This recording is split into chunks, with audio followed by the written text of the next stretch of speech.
and you're in pain, soothing as a springtime rain, to have a friend right in your corner, your heart will feel a little warmer. Tender loving care, tender loving care, each warm and friendly touch lets someone know you care so much. Tender loving care, tender loving care.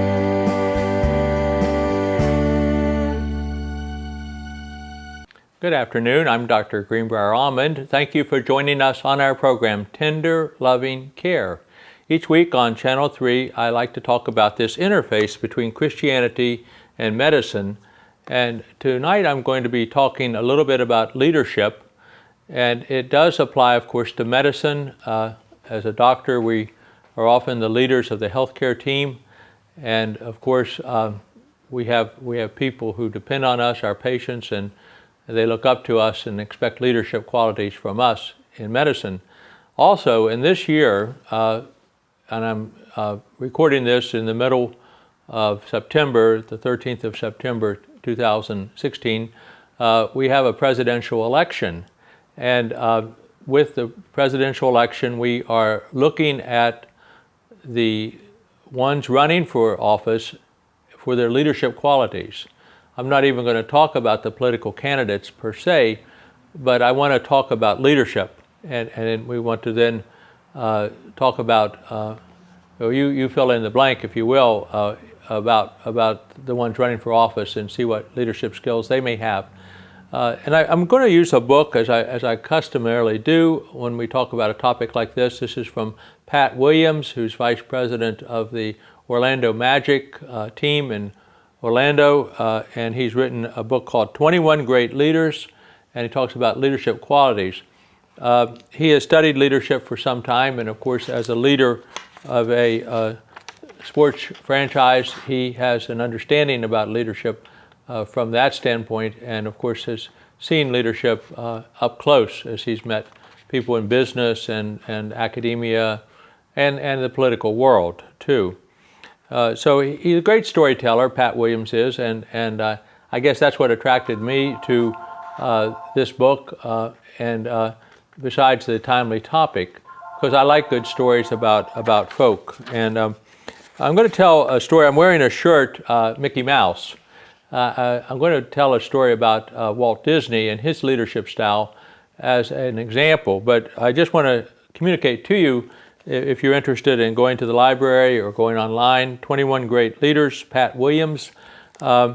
He writes about, under vision, he writes about Walt Disney, and then he has a section on communication, and of course he uses Ronald Reagan as the great communicator.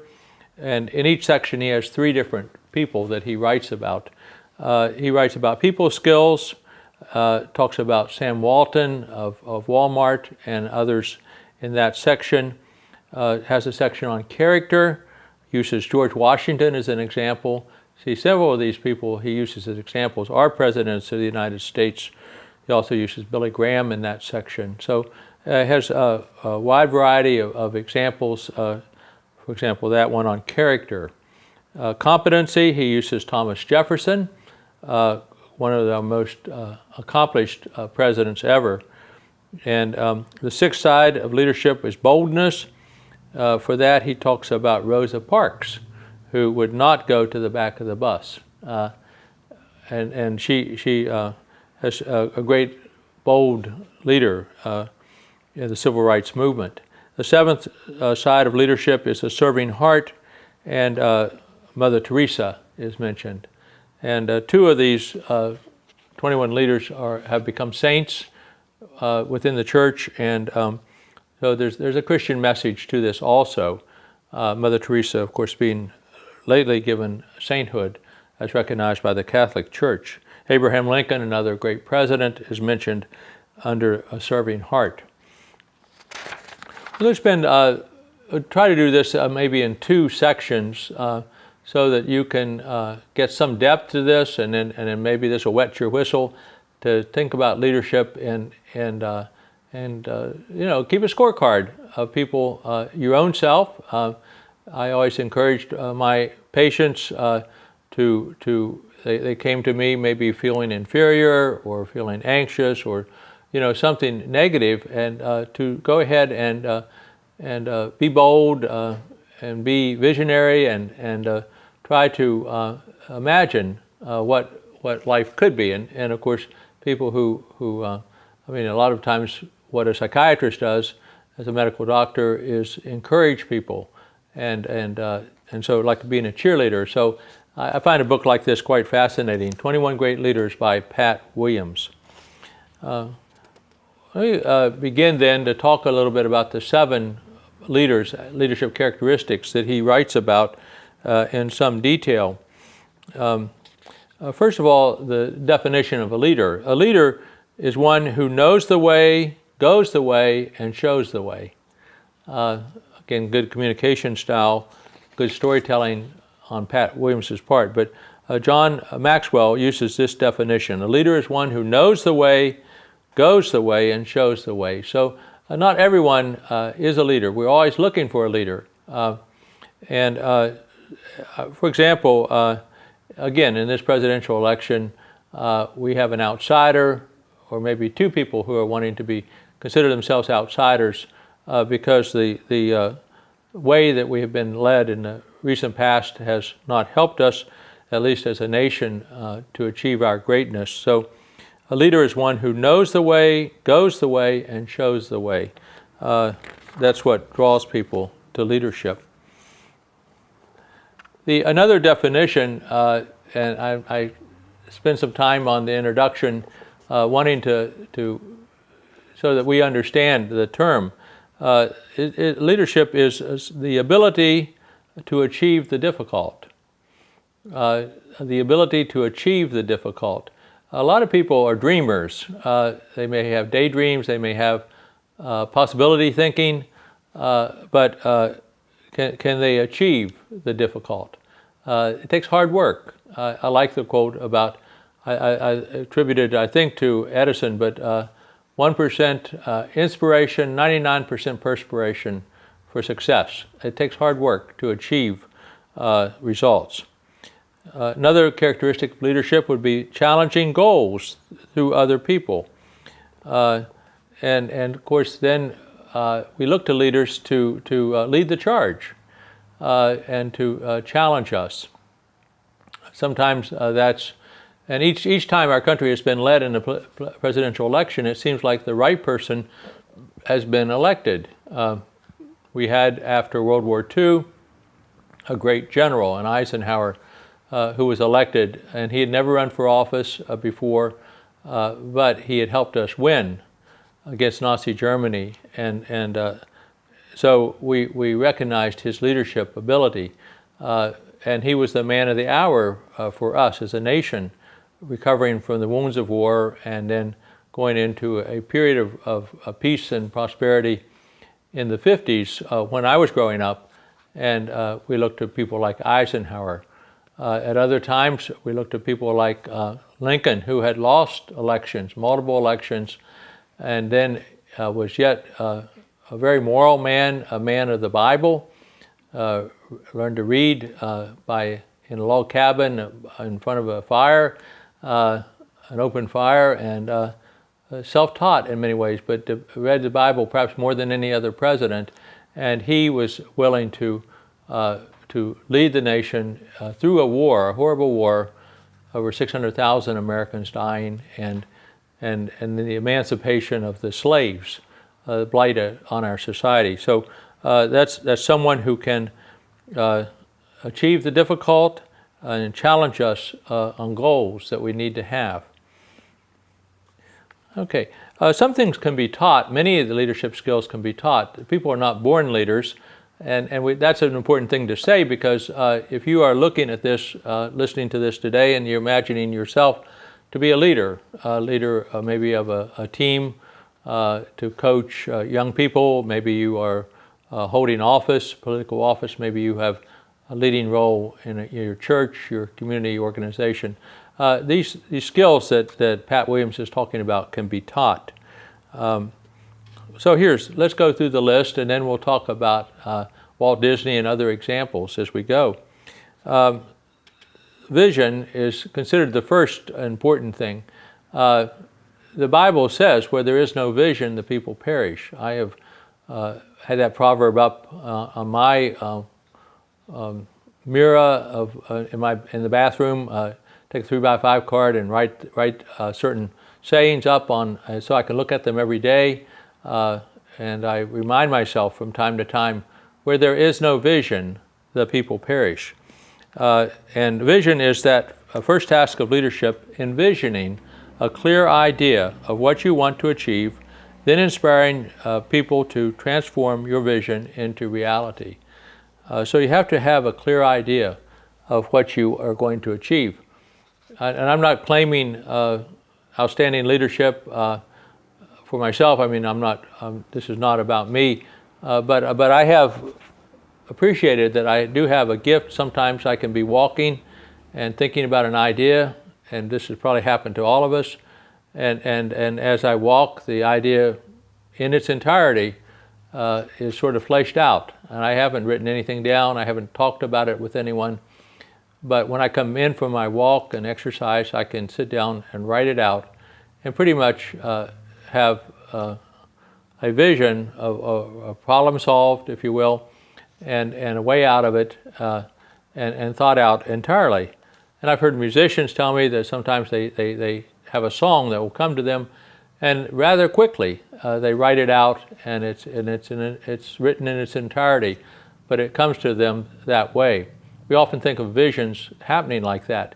I haven't had a vision, for example, for how to solve world peace or world hunger or disease or something. We can imagine all the major problems we have, but visions could include something that big.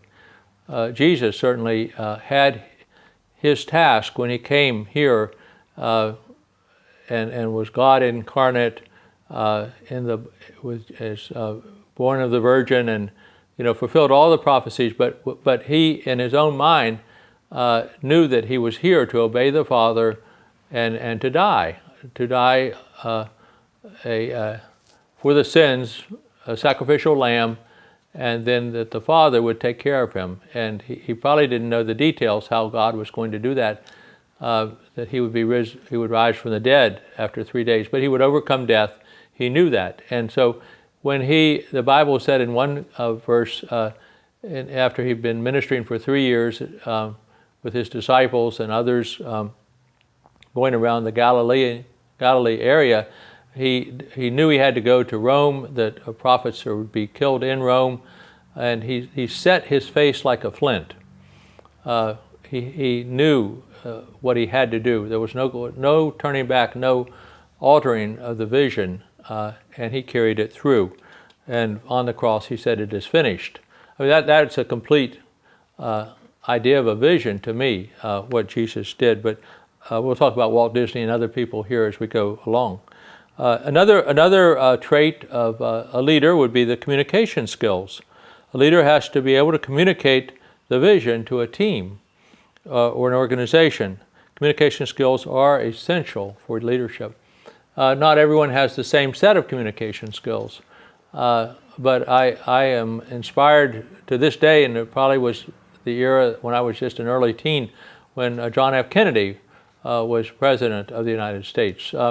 And what he envisioned for us, he wanted the Peace Corps, something children growing up going out on mission to the world, and I'm so grateful that even as I go to the Philippines with my wife, and on her island, one of 7,200 islands, that at different times there's 3 or even 6 American Peace Corps workers at any given time, fulfilling President Kennedy's vision of the Peace Corps. And this goes on, more than 50 years after President Kennedy's death.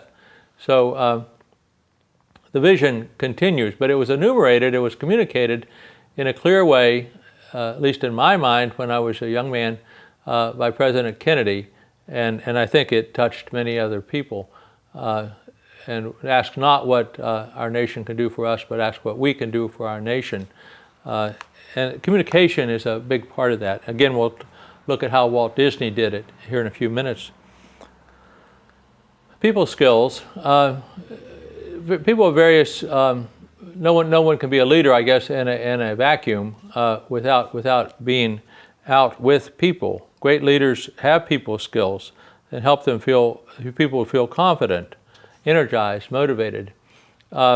We talk about this in the presidential race. Again, I'm not going to get into presidential politics, but we talk about the leaders running for office having to build up their base, that they have a group of people they communicate with, and as they go toward the election date, they try to get people to commit, say, to their thinking, and they communicate a lot, and they give a lot of speeches. And of course, then we hear those speeches, and we hear the discussion of the speeches, and so forth. It's all about communication.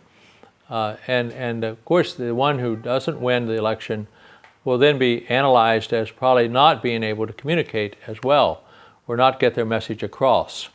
So communication skills are a big thing.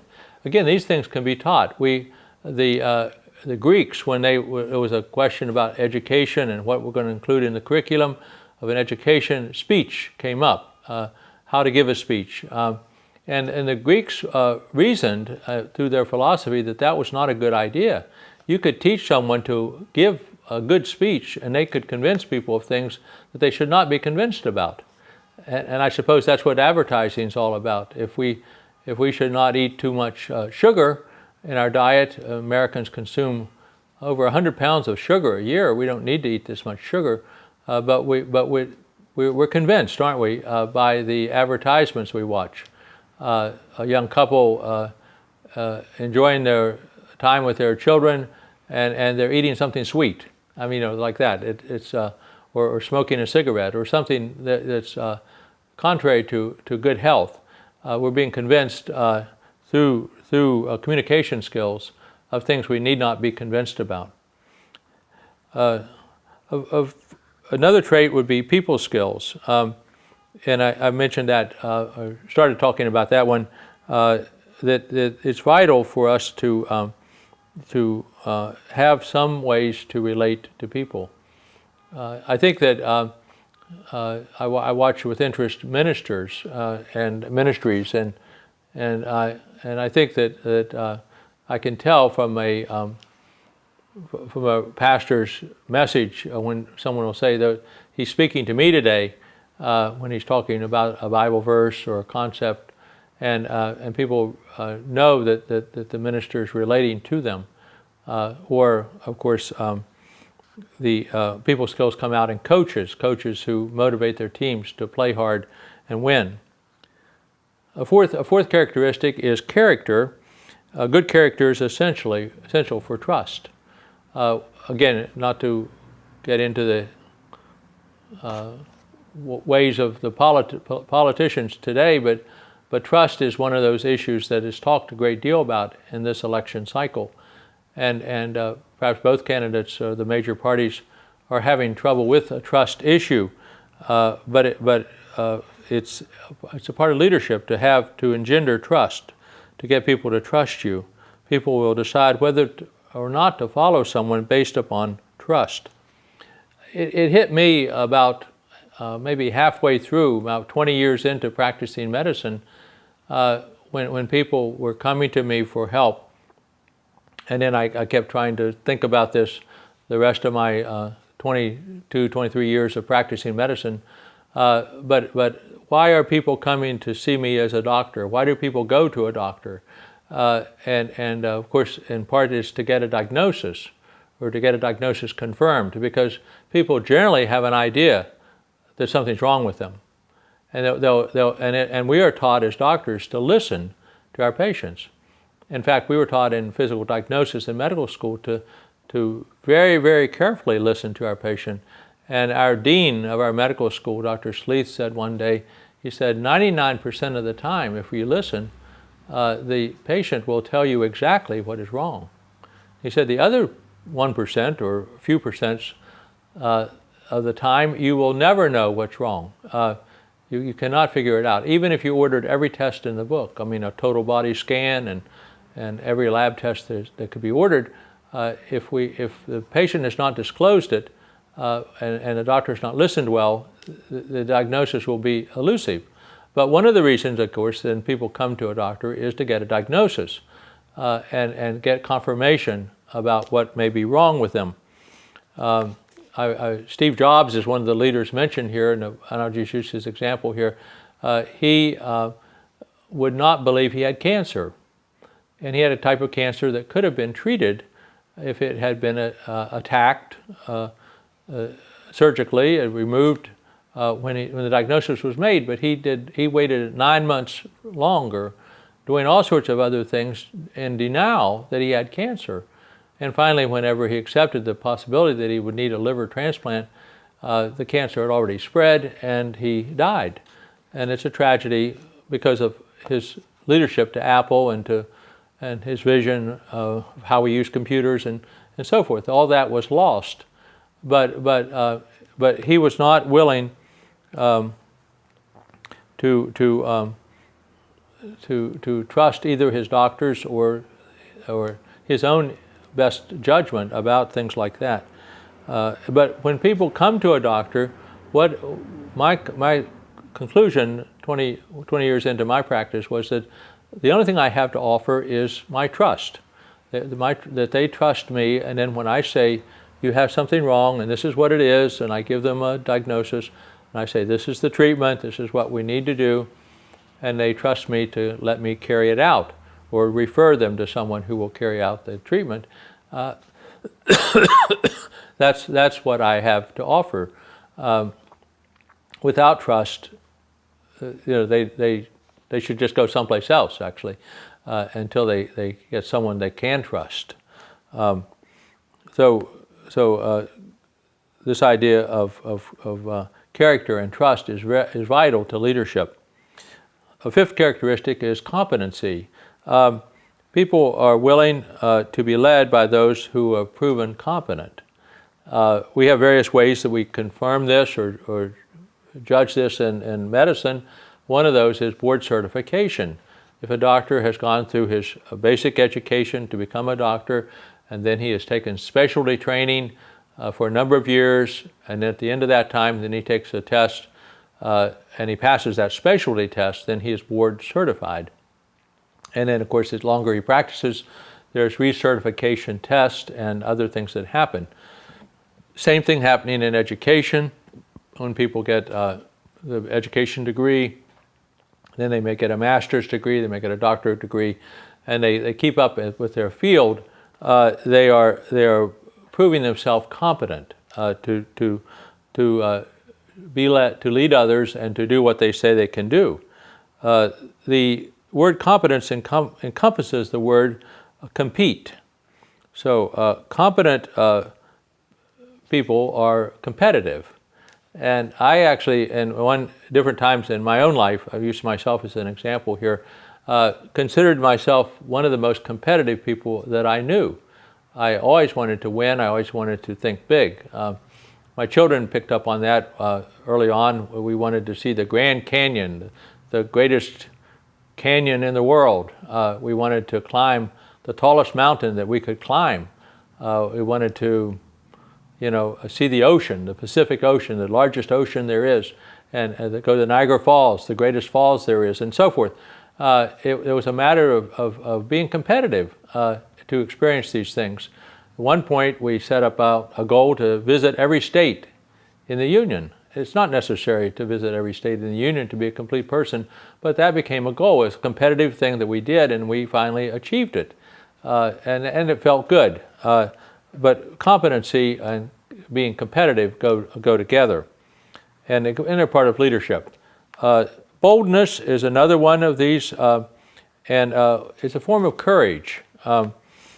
We have to take reasonable risk. And perhaps another session we'll be talking about Walt Disney, but he took risk, bold risk at times, And people sometimes said, "You can't do this, Walt. It's too big a project." And he was bold. He was bold to do it. And now we have, for example, Disney World in Florida, which is larger than Manhattan.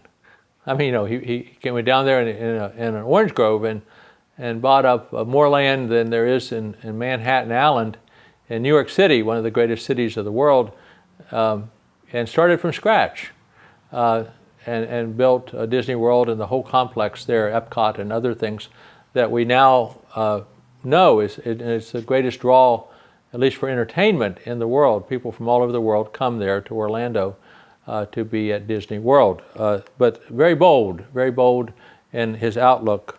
A bold leader seizes timely opportunities, acts firmly and decisively, and avoids second guessing. So the confidence of a bold leader inspires optimism. And I would say, if you follow the political scene here over the next month and a half as we get closer to our national election to elect a president of the United States to lead us for the next 4 years, one of the criteria will be boldness. Does the person, they have a plan, and are they going to get us to have the courage to follow that plan and the willingness to follow that plan? And it's good that we have an election because we get to see the leader in action before they take office. But boldness is certainly a characteristic like that. I think of Winston Churchill, how he led the English people and then the whole free world really, as the Nazis were bombing England and London repeatedly. By all rights, they should have given up. I mean, it was just an impossible situation for the English people. But Churchill said, "Never give up, never give up, never give up." He was completely bold about that, and the people didn't give up. That was good leadership. Finally, a serving heart. An authentic leader is not a boss, but a servant. Followers don't exist to serve a leader. Leaders exist to serve. So certainly in medicine that is the case. The doctor is a servant leader.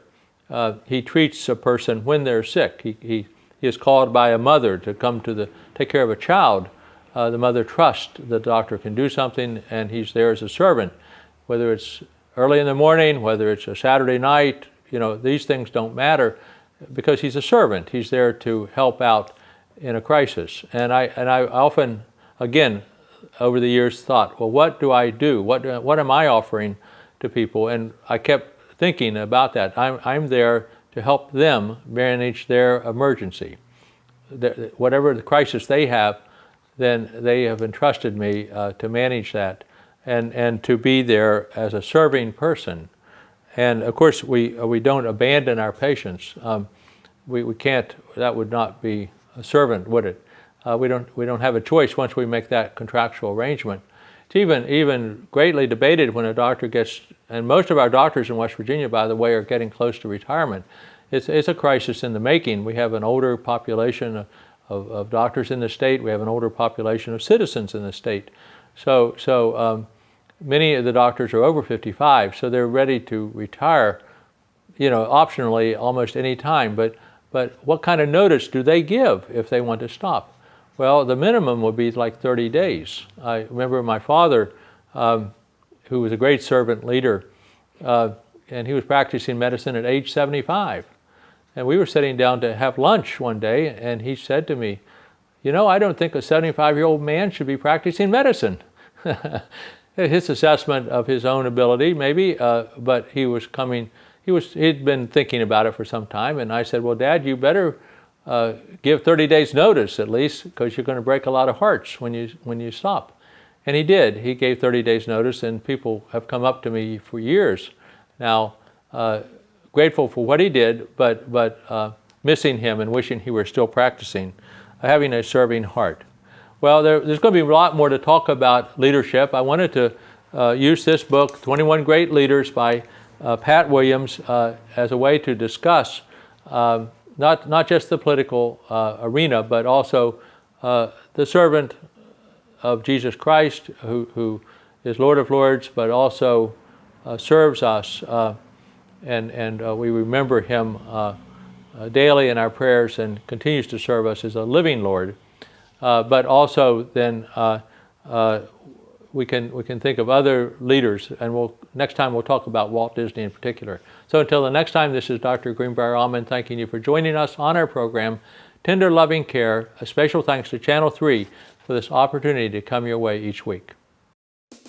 Stories of a West Virginia Doctor, written by Dr. Harold D. Almond. A collection of 55 short stories about his experience as a small-town doctor in central West Virginia. And Tender Loving Care. Stories from a West Virginia Doctor, Volume 2, written by Dr. Greenbrier Almond, using videotapes to write 70 additional stories of his father's very colorful life as a small-town doctor. They can be found for purchase at Amazon.com and most local bookstores.